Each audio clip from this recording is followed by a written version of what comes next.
All right. Well, Jamie, let's get started. Thanks for joining me today. Why don't we start by you telling the audience a little bit about yourself? Thanks, Josh. Yes, I'm Jamie Hichens. I have been recruiting for coming up on almost 17 years, not to age myself, but I have been in a variety of capacities within recruiting. So in-house, agencies, I've had my own clients, and currently back to doing that now with Hive Talent Partners. That's awesome. Yeah, and we go back many years. I think we originally met on a webinar. Maybe you were at Glassdoor at the time. I don't know, like definitely pre-pandemic, like 5-6 years ago or something.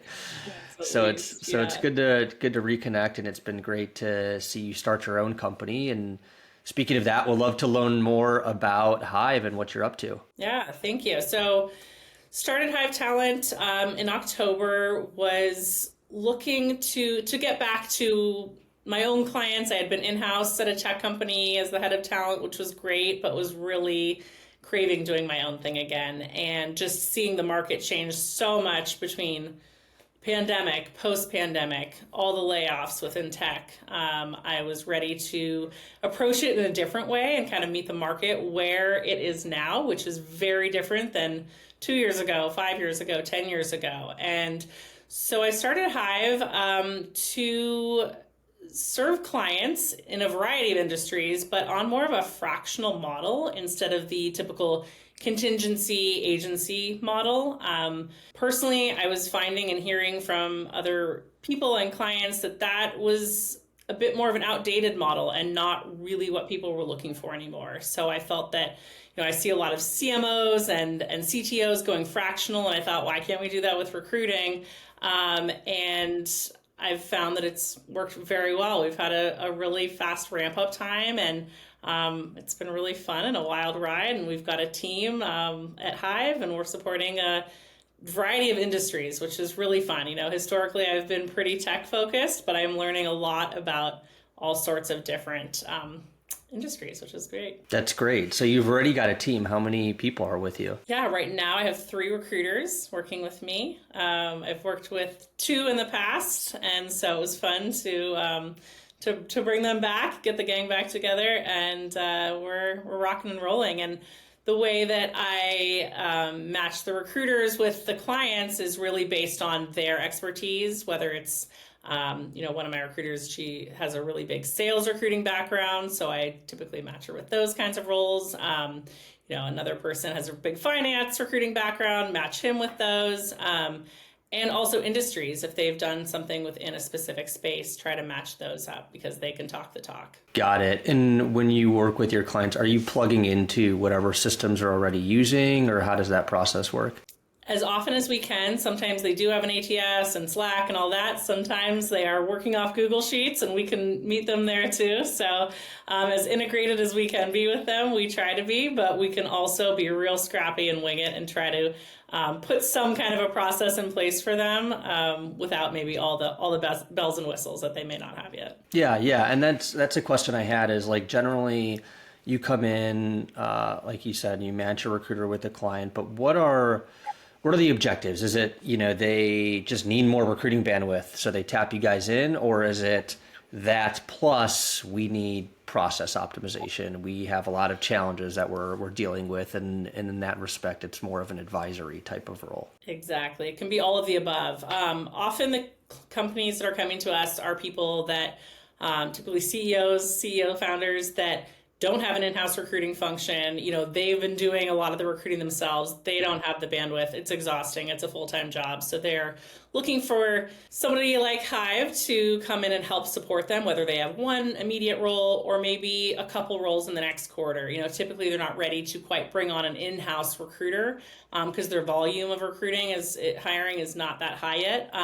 Sometimes it is that they do have an in-house recruiting function, but those people their recruiters are just strapped for time. And or maybe they're more junior and they just need somebody, some more support from, maybe an exec search level. So we help out there. Yep. And then sometimes they need all the bells and whistles, everything from us writing the job description, putting some process in place, giving them interview trainings, everything down to how to negotiate offers. We do that for them, but we also guide them along the way. We get them real-time feedback, and act as a mentor as much as possible. So we give as much as they need. Yep.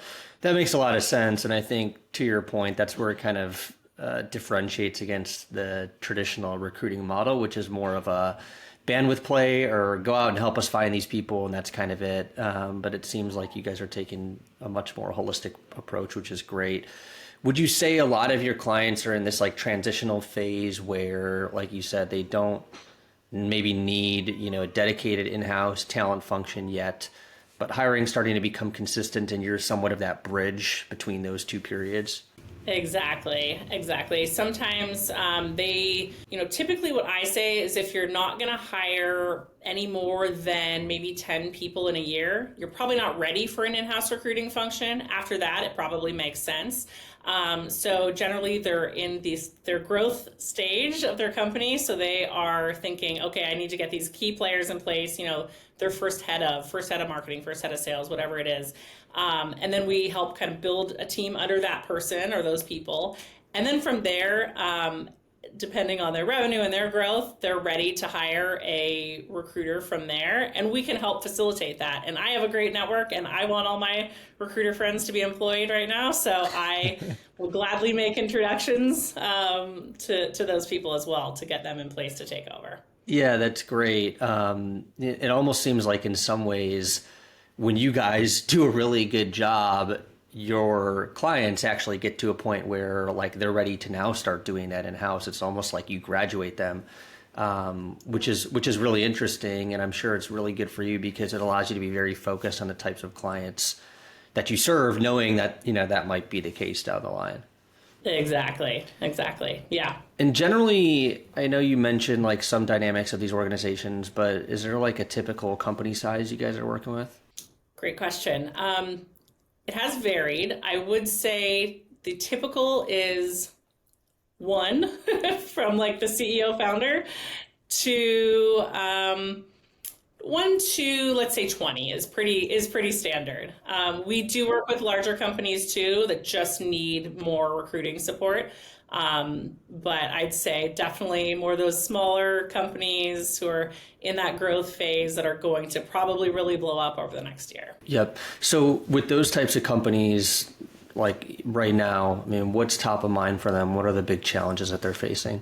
Yeah, I think a lot of times what I'm finding is the CEO/founder is doing most of the work themselves. They're doing the marketing. They're okay at it. They've gotten the company this far, but now they want to hand it over to a true marketer, for example.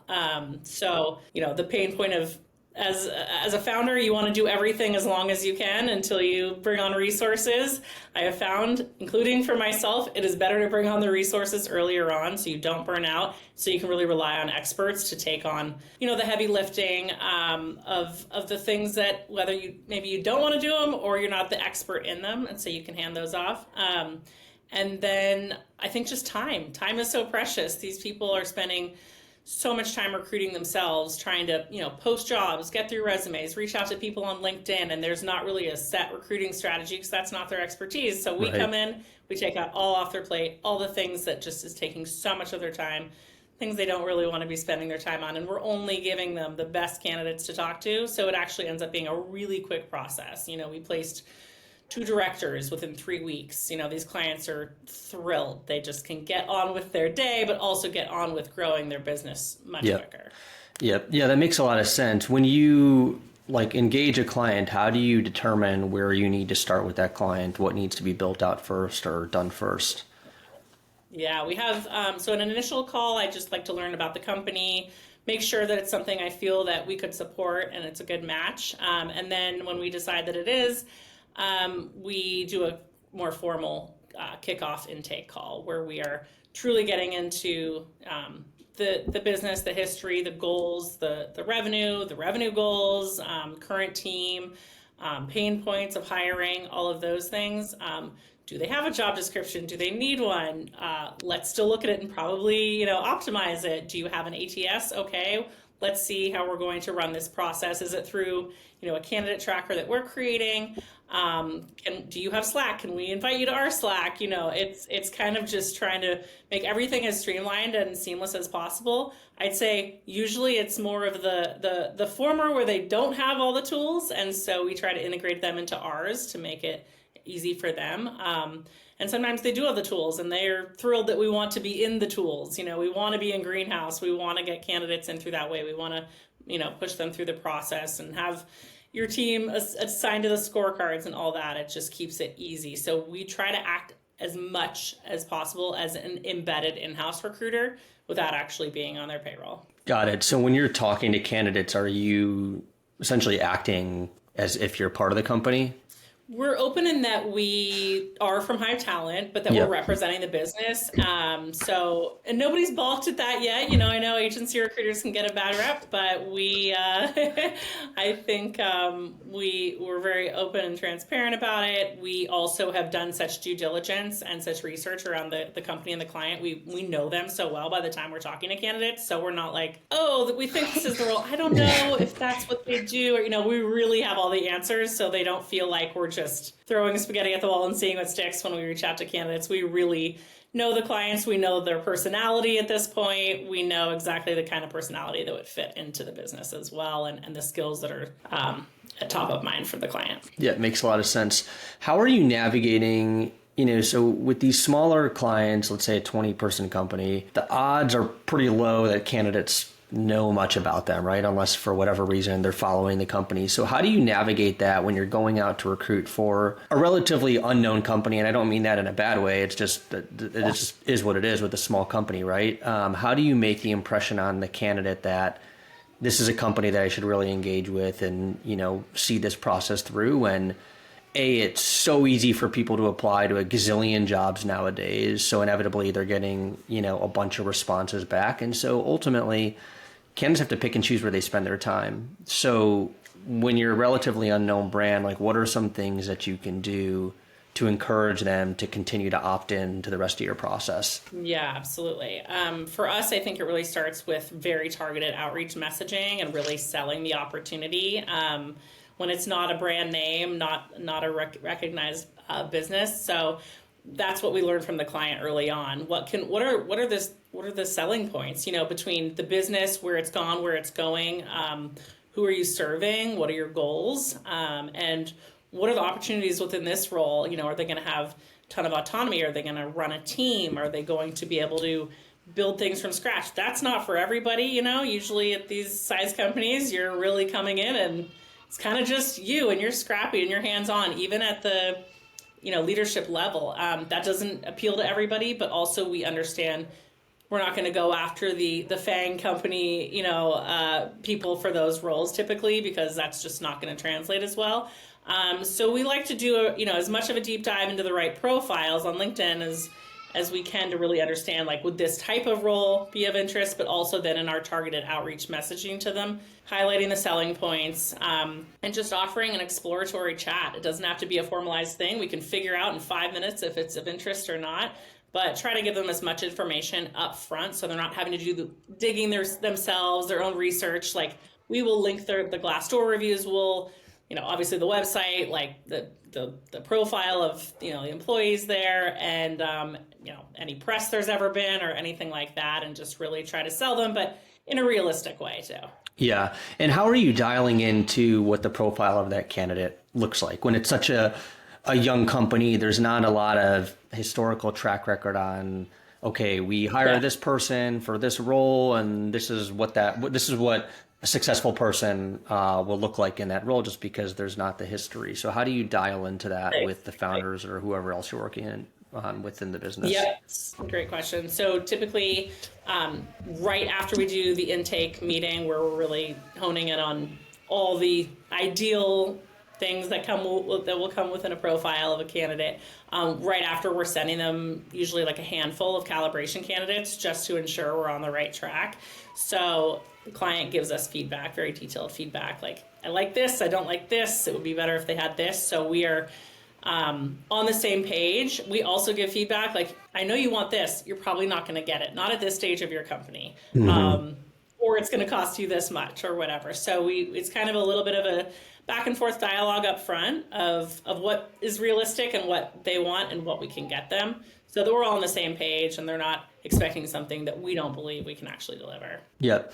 And when you think about the messaging that you're going out to market with and trying to attract these candidates, I think, and probably founders of a startup tend to maybe do this more than others, is you have this tendency, you want to like tell candidates all the things you want to tell them about the company and all the reasons you think the company is so cool. Like, I mean, we did this too. Like when we were reaching out to candidates, or when I was reaching out and doing our recruiting, you know, I would say all these things about the company. We have this many customers, or these customers are in this many countries, like all this stuff.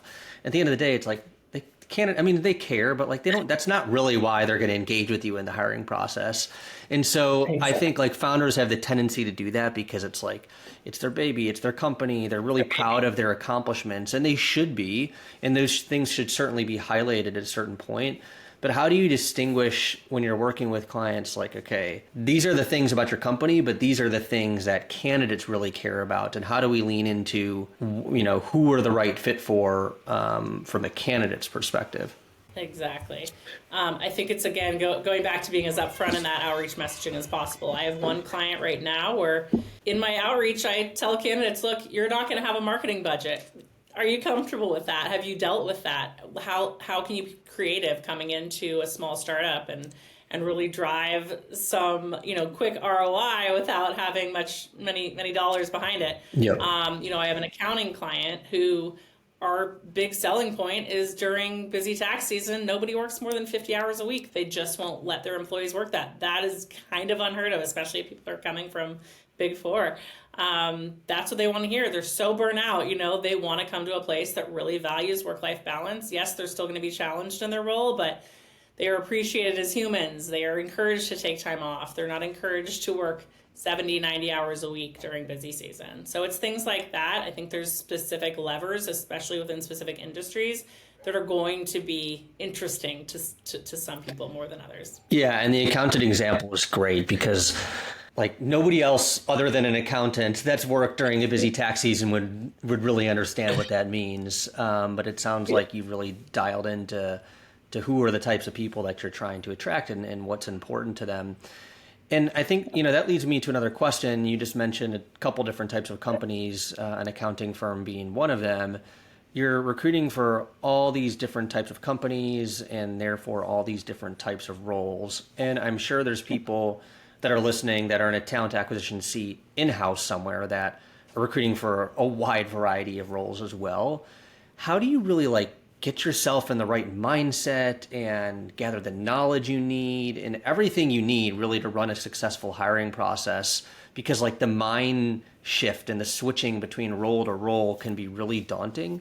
So I'm just curious about how you approach that in consulting, because I'm sure people could pull that into their everyday jobs. Yeah, definitely. I think that's the fun part. Historically, I've mostly worked within tech or like creative agencies, but I actually love that I'm doing a little bit of everything. You know, I've got, yes, the tech clients for sure, but also like the accounting firm. Then we've got, you know, a dating site client. We've got, what else do we have? We have, you know, an insurance client. We've got, a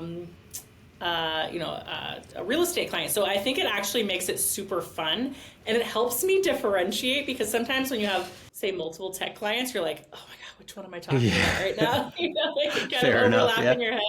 This is fun. I'm like, okay, this is a very specifically different industry. Plus, it's so fun. I'm learning so much about other industries. You know, I'm doing my own research, but I'm also just asking what may seem like 101 questions to the client, but they're happy to answer because they want me to be as well informed as possible. So I'd say it's actually sort of easier for me to differentiate when it's a different industry, you know, that I'm talking about every day or during the day. But also it makes it really fun because I'm learning a lot, and I actually learn a lot from candidates too, who have obviously been well versed in this industry for a while. So I think it's actually a fun thing. Yeah, I mean, at the end of the day, you just have to ask really good questions and you have to be a really good listener Yes. to, have good dialogue both with the hiring manager and also with the candidates about those types of roles. So you just mentioned a bunch of different types of clients. Are there patterns that you see, like certain organizational or hiring process dynamics that you see across all of these companies, regardless of industry, that seem to be coming to light? Like maybe it's certain problems they're all facing, or, anything like that jumps out to you? Yeah, I would say some industries are a little easier to recruit for than others right now, just because there's a little more stability, I would say. Although that can also create a problem because there is stability when you're trying to pull candidates from a company. They're like, I've been here 7 years. I don't know if I want to take a risk to maybe come to a smaller company. I'm set, I'm comfortable. So it kind of varies, but I would say the common theme is, especially in a smaller business, a smaller company with less employees, culture is so paramount at that stage. I mean, it's important at every stage, but of course, especially when you're a 7-person company, you can't run, you can't hide. You're gonna know your fellow employees very well, and so the interview process can sometimes be longer, even though it's only 7 people. It can be longer because the client's really concerned about finding that right culture fit, because they are going to, be real close to that person day in and day out. So I would say that's something that I find that clients can get tripped up on, maybe second guessing their gut feeling about somebody. Yeah, and that makes a lot of sense. I mean, to your point, not only are you going to be working so closely with that person if you're a 10, 20 person company, but every incremental hire you make just becomes such a critical piece of what becomes your company's DNA when you're at that size, right? If you're 10 people, you hire one person, it's like 10% headcount lift. So I can definitely see why that's coming up with a lot of your clients. And so now you mentioned that that can cause the interview process to drag out. Would you say it's more of the decision making, or would you say it's more that like, hey, I want them to meet with this person and this person and this person, and it's like the different rounds of interviews that a candidate has to go through because they want to like gauge how other people in the company view that candidate? Yes, it's a little of both. I think it's a little analysis paralysis, like, is this the right? And so that's where we really come in, and we actually help stack rank them with our opinion of who we think would actually fit best. So sometimes they just need a third party to come in and say, here's who you should hire. Here's who I think is going to be the best fit. Here's why, based on what we know about you, your business, your decision making, who's going to take the biggest lift off of what you're doing yourself. And yes, sometimes they do want everybody in the company to meet them, and then they want them maybe to meet them a second time. And it's like, we try to nip that because that's not a great candidate experience. But also, if you're not sure after the first 3 conversations, or 3 interviews that they've had, it's probably not the right person. Yeah, you kind of have your answer right there if you're unsure. That's really interesting, though. And I think every company deals with the, paralysis by overanalysis, right? Especially when it comes to hiring decisions. You've got a few finalists. Maybe some people aren't on the same page, or it's just hard to make the decision. And so, like, what advice would you give talent acquisition leaders that are a steward of the process and are working with the hiring manager, and the hiring manager is like waffling between a few candidates? And to your point, it's not a good experience to drag it out. And if you do drag it out, the odds are kind of high that you're going to lose that candidate because they're going to go somewhere else if you extend the time to hire. So how can talent acquisition leaders help the hiring managers ultimately make that decision? Like, is there a certain framework or scorecard, or like what type of process would you advise?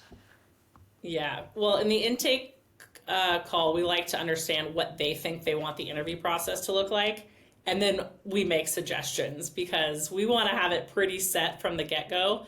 Okay, they're going to meet, after we screen them, they're going to meet you first, then this person, then this person. And then if they go, and then this person, and we go, no, either you can combine a couple of those, or are they truly a decision maker, or are you just needing another opinion? Are they a stakeholder? Why would this person, you don't want it to be 5 steps. Yeah. It's too long. At the exec level, I get it. but at the same time, like, what is the true intent for each person meeting them? And then the scorecards are very important. What is each person truly testing for? We don't want everybody to have the same conversation with each candidate. That's not gaining any new information. Like, what are we really trying? What is the CFO trying to learn about the person? What is the CEO trying to learn? And what are the peers trying to gather that is going to help them do their job better if they hire this person? So really trying to coach them, whether it's through scorecards or just interview training, on how to show up and make the best use of the time and really pull out the right information from the candidate that's going to make a much easier decision. Yeah. And would you say, like, do you think someone working in TA should maintain their own scorecard or recommendation through the process? So, like, you get to the end of the process, maybe it's 2 candidates and the hiring manager, they've got recommendations from everybody in the process. So everybody's given a thumbs up on both candidates, and now it's like you got to make a decision. Would you advise that TA becomes like the tiebreaker in that scenario, or offers up their scorecard as essentially the reason why they believe, should go one direction versus the other? I think so. I think when they're, in a lock decision, I think that's where we can really play final decision urger, if you will. We do debriefs with the client and, all the hiring manager, whoever was in the interview process, and we hear everyone's feedback. And then if they're not sure, we also try to, okay, well, these are the attributes you were going for. Let's kind of rank how, 1 out of 5, this person, and really actually put a little more data and metrics around it, because can't lie about that. That always speaks for itself. And I think that helps them just visually see, okay, you're right. Like, maybe I like this. Maybe I wanted to hang out with this person, outside of work, but this person's actually going to drive what we need to get done. And sometimes they just need that neutral third party, whether you're in-house as a recruiter or external. I think recruiters act like that, almost as kind of the final, reminder of what we're actually driving towards in this hire. Yeah, totally. And I think if you ask the right questions at that decision-making point, you can help them get to the answer they should get to, right?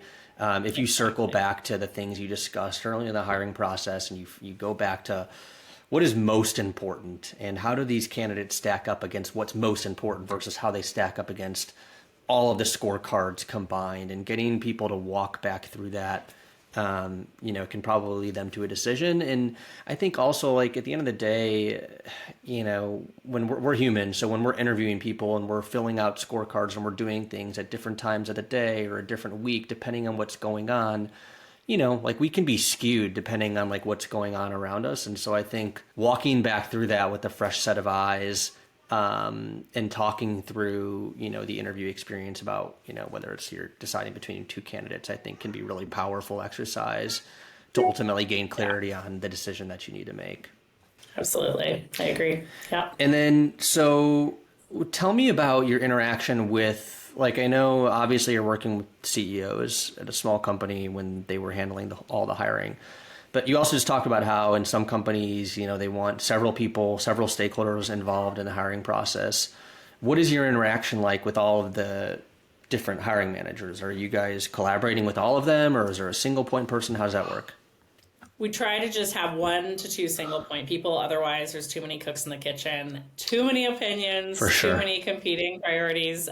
So usually 1, maybe 2. There should be a main point of contact who is maybe driving the process, and then maybe a hiring manager. Usually it's the same person, but right now we're working with a client and it's 2 different people, but 1 is the point person. She's going to help push the rest of the people to, be able to open their calendars for availability for the interviews and help drive the decision making alongside us. So anything more than 2, it's too many. We really say this is not the best use of everyone's time. And if you have more than 2 stakeholders that really are the main decision makers, it gets mucky. Yeah. So we try to coach them that way. Yeah, agreed. How do you coach the main point of contact then to engage those other stakeholders to follow the process, do what they need to do on time, get their feedback in, open their calendars, all those things you were just talking about? Yeah, well, I upfront like to understand when they want to make this hire. Of course, the answer is always yesterday, but Yeah. realistically, I like to understand, okay, so you have all these people you want to meet the candidate. How realistic is it that we can fill this role in 2 months with all these different schedules and calendars and having to find hour-long blocks on the C-suite's calendar? That's really challenging. So just very upfront that the longer it takes for us to just schedule things, first of all, we're still trying to keep a candidate engaged and interested. Second of all, you need this hire in 2 months. Like, we need your help to help open these calendars up or make a point with your team that this is a priority. They need to be able to move things around. Yeah, I mean, I think that's one of the biggest challenges that every talent leader, is dealing with on a daily basis is they're working with hiring managers, trying to hold them accountable, trying to get them to do all these things. To those people that are feeling a little frustrated, like what advice would you have for them to get that buy-in to the process? I know with your clients, you're giving them very clear instructions on this is what you need to do, but like with people that are kind of out there on their own and they're dealing with all different types of hiring manager personalities, like what advice would you give to them? Yeah, as much as willing as they're able to be, having access to calendars, like as soon as the role kicks off, is crucial. Asking them to block a couple hours in a week just for interviews so we know that we can use that time is so crucial. Sometimes it's the hiring manager that we have to tell them, look, we're not able to get any time. Can you nudge them? Sometimes we do ask for that help.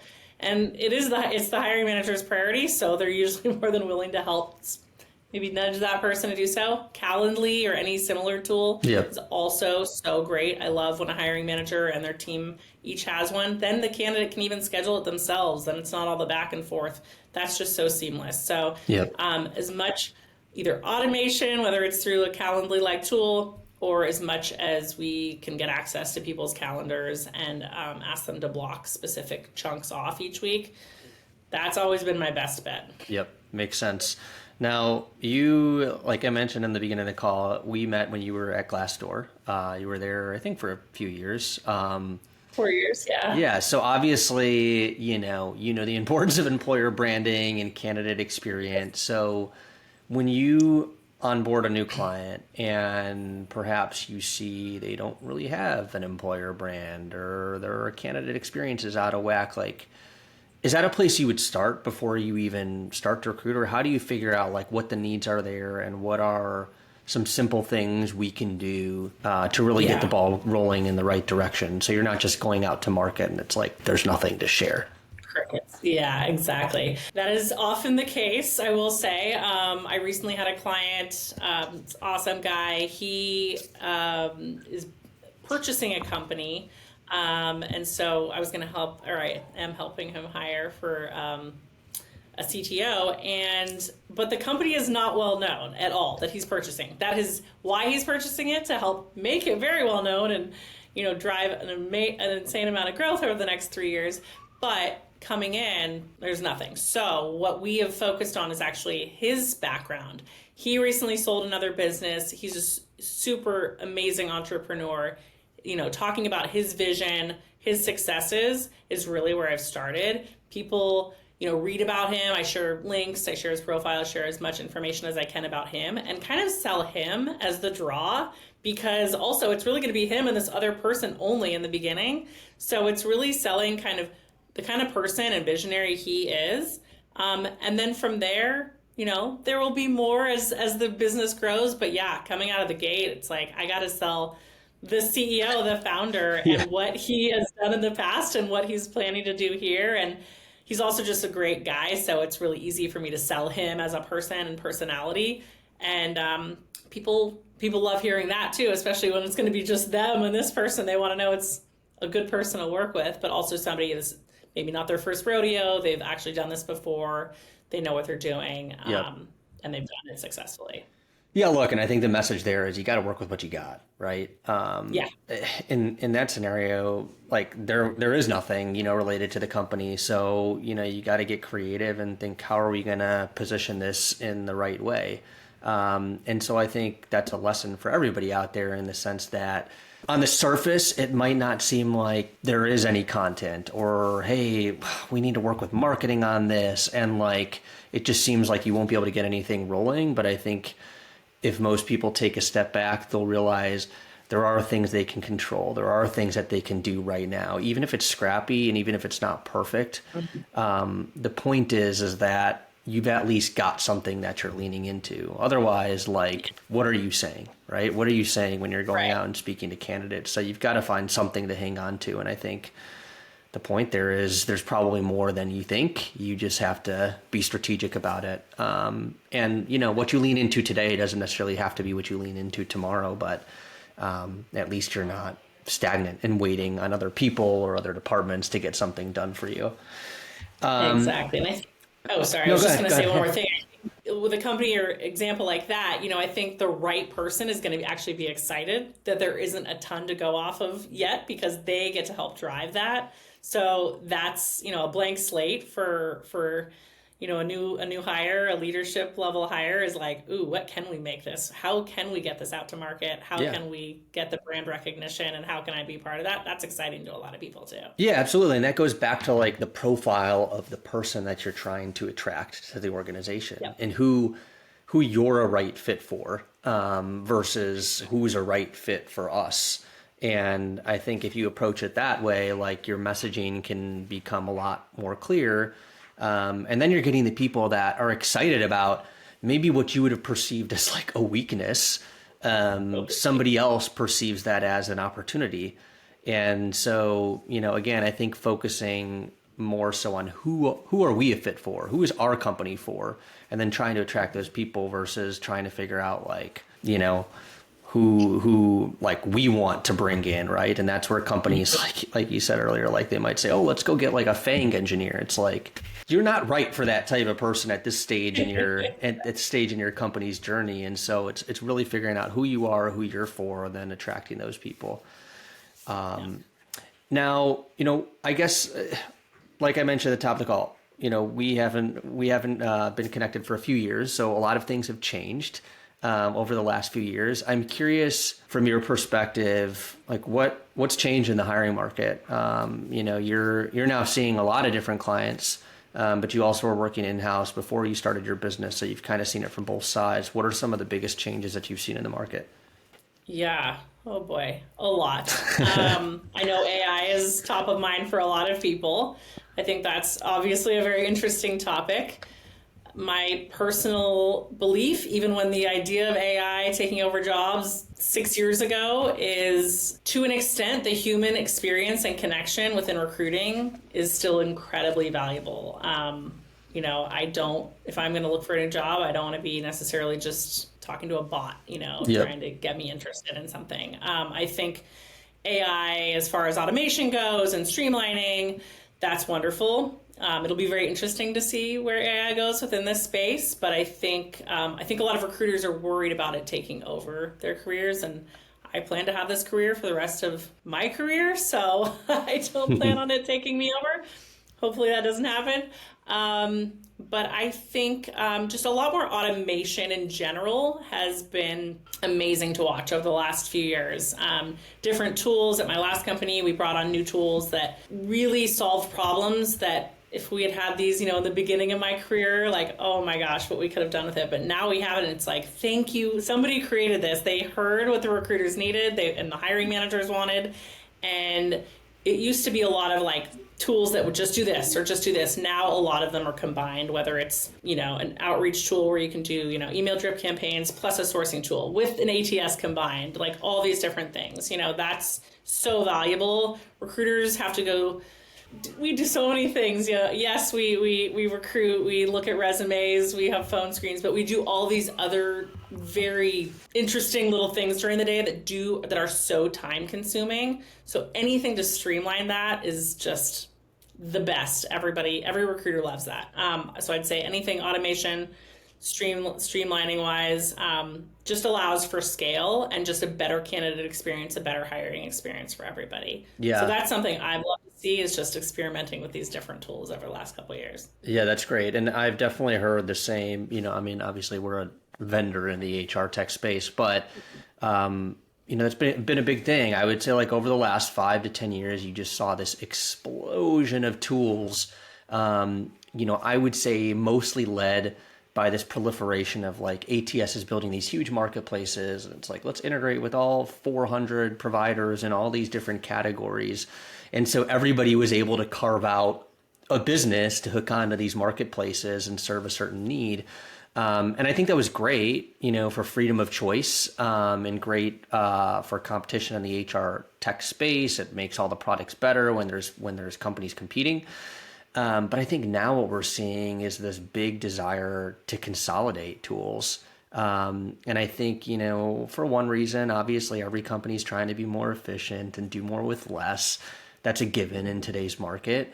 But I think, the point that you made is probably actually more real to recruiting. And that's like, hey, I want to go in one system that can do all these different things and deal with one vendor versus, cobble all these different things together, have different point people at all these different vendors. Like, I'm slammed in my day to day. The last thing I need is to be bouncing between all these different apps and all these different people when I have questions. So it's interesting you're seeing that too, because that's definitely something that we've seen in the market. One more question I want to ask you. So you mentioned, the rise of automation and AI, and there's so many tools, that offer efficiency gains. What would you advise to organizations that might be worried about the impact on the candidate experience when you're using so much automation? As you mentioned, the human experience is a key aspect to hiring. So what would you tell companies that are concerned about that? Yeah, I think something that I've done when I've done demos with any tool that we are potentially considering is learning how much of the human experience is involved, how much it feels like a candidate does have access to an actual person who cares about them during the process. Sometimes some tools are just way too automated and they sound robotic. Nobody wants that. That's not a great feeling. You just feel like another number. So I like to learn during the demo, how personalized can we make this? How repeatable is that? How does kind of have the experience, the demo from the candidate perspective? Like, how does this feel? How does this look? How does this read? Some of them are just so, like I said, automated, robotic, and you're like, it's close. But if it felt a little more personal, that would be better. That's how I really gauge if it's going to be a good tool that we should, have representing us in the business. Yeah, I think that's a good point, is really leaning into how much can you personalize it. And then if you are, implementing a solution, actually doing the work to personalize it. I think a lot of folks might buy a tool and it's like very easy, to unleash the spam cannon, right? And, not put in the effort to personalize or humanize the experience. So I think that's a critical aspect of it. And then I think too, like, at the end of the day, automation and anything that's going to make the process move faster and smoother is also a good thing for candidates, right? Because that means the process moves faster and smoother for them as well. Yes. So I always think it's important too, when companies are using these solutions, that they actually put that. I think that's like a good message to candidates, and like, hey, here's a solution we're using, here's why we're using it and why it benefits you. And I think not only is using the solution good for the candidate because it makes the process move faster, but if you can explain that to the candidate and why you've implemented it, the candidate's perception of you as a brand, as they look at you as like, hey, this company's trying to improve their processes, they're on the cutting edge, they're doing things that are thinking about me as a candidate. And as a candidate, I like that about that company. I want to be part of a company that thinks that way, and is doing things differently to make the process better. So, take that for what you will. I think there's a lot of things that you can lean into there. Well, cool. I guess last thing, I know I said I had one more question, but this is my last question. Because you have a consulting firm and I want to give you a shout out. When would you say is the appropriate time for a company to consider working with a firm like you versus trying to do it all in-house? Like, is there a certain inflection point or pain they're feeling? And that would be a good time for them to reach out to you. Yeah, definitely. I feel like before they get to that painful point, but they see it on the horizon, that's a good time to reach out. It's not always the case, because it usually takes a little pain to go, oh God, okay, now I need help. I know that myself, building a business. I do the same. I take on a lot and then I go, nope, went too far. Yeah. So I think just understanding when you want to hire people, I'd say at least give it a 3-month leeway. We work really fast, but at least give yourself that time. Reach out to us. And then let's start having the conversation. Maybe you're not ready to totally pull the trigger, but let's have the conversation about what it would be like working with us, what we're going to take off your plate, how we're going to make your life easier, how we'll help streamline things for you and get the right person in place. So that you can also take even more off your plate that you're probably taking on yourself. Yep. Yeah. I think when like recruiting starts to become like, if you don't have an internal talent function and recruiting starts to become the dominant thing in your day, and as a 10 to 15 person company, you're unable to focus on other things that need to be done strategically to drive the business forward, that becomes the time where you need to figure out a way to delegate some more of recruiting. I always think like it's important for a founder or CEO to be heavily involved, and they should always be doing some form of recruiting. But it can't come at the expense of all the other things that you got to do as such a young company when you're a founder and pretty much have to wear every hat within the business. Exactly. Yeah. If you're spending more time on recruiting than you are on growing your business, stop. You need help. It's too much. Yeah. At that point, hit up Hive. Exactly. All right, cool. Well, Jamie, this is awesome. It was great to reconnect with you. Thank you so much for coming on. Learned a lot today from talking to you, and I know our audience will too. So I appreciate it. Appreciate it. Thanks, Josh. Cool.